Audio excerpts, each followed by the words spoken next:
അല്ല, പുതിയതായി തെരഞ്ഞെടുക്കപ്പെട്ട KPCC പ്രസിഡന്റ് സണ്ണി ജോസഫിന് എല്ലാ അഭിനന്ദനങ്ങളും അറിയിക്കുകയാണ്. പ്രതിസന്ധി ഘട്ടത്തിൽ കോൺഗ്രസിനെ മുന്നോട്ട് നയിക്കാൻ അദ്ദേഹത്തിന് കഴിയട്ടെ എന്ന് പ്രത്യേകമായി ആശംസിക്കുകയാണ്. കഴിഞ്ഞ കുറേ ദിവസങ്ങളായി അതിക്രൂരമായ സൈബർ ആക്രമണമാണ് എനിക്കെതിരെ നടത്തിക്കൊണ്ടിരുന്നത്. ഒരു ഉപജാപക സംഘം BJP നേതൃത്വത്തിലെ ചിലരുമായി ചേർന്നാണ് ഈ കള്ളപ്രചരണങ്ങളെല്ലാം നടത്തിയത്. 54 വർഷത്തെ രാഷ്ട്രീയ ജീവിതത്തിൽ എനിക്കെതിരെ ഒരു ചെറിയ കറുത്ത പൊട്ട് പോലും ഇന്ന് വരെ എൻ്റെ ജീവിതത്തിൽ ഉണ്ടായിട്ടില്ല. ഒരു പെറ്റിക്കേസ് പോലും എനിക്കെതിരെ എൻ്റെ ജീവിതത്തിൽ ഉണ്ടായിട്ടില്ല. അത്ര സംശുദ്ധമായ ഒരു രാഷ്ട്രീയമാണ് എനിക്കുള്ളത്. ഇവിടെ ഇന്ന് ഈ ഉപജാപക സംഘം ഉന്നയിച്ച ആരോപണങ്ങളാണ് ഇന്ന് രാവിലെ വെള്ളാപ്പള്ളി നടേശൻ ആവർത്തിച്ചത്.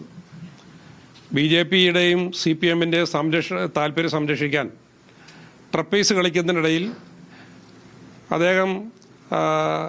അദ്ദേഹത്തിൻ്റെ താല്പര്യങ്ങൾ കോൺഗ്രസ്സിൽ സംരക്ഷിക്കണമെന്ന് ആഗ്രഹിച്ചതിൽ തെറ്റില്ല. അദ്ദേഹത്തോട്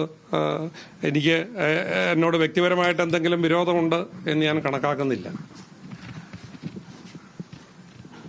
എന്തായാലും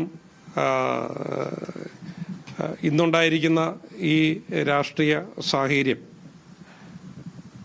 ആ രാഷ്ട്രീയ സാഹചര്യത്തിൽ വിശദമായി പറയാനുള്ള കാര്യങ്ങൾ പിന്നീട് ഞാൻ സംസാരിക്കാം. ഇപ്പം ഇത്രയും കാര്യങ്ങൾ മാത്രമേ പറയാനുള്ളൂ. എന്തോ എങ്ങനെ?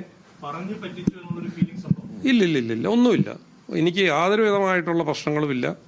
ഞാൻ പുതുതായി തിരഞ്ഞെടുക്കപ്പെട്ട പ്രസിഡന്റിനെ അഭിനന്ദിക്കുന്നു.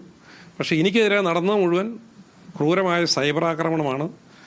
അത് ക്രൂരമായൊരു ഗൂഢാലോചനയുടെ ഭാഗമാണ്. ഒരു ഉപജാപക സംഘമാണ് അതിൻ്റെ പുറകിൽ. അവർ BJPയുടെ ചിലരുമായി ആലോചിച്ചാണ് ഈ കാര്യങ്ങൾ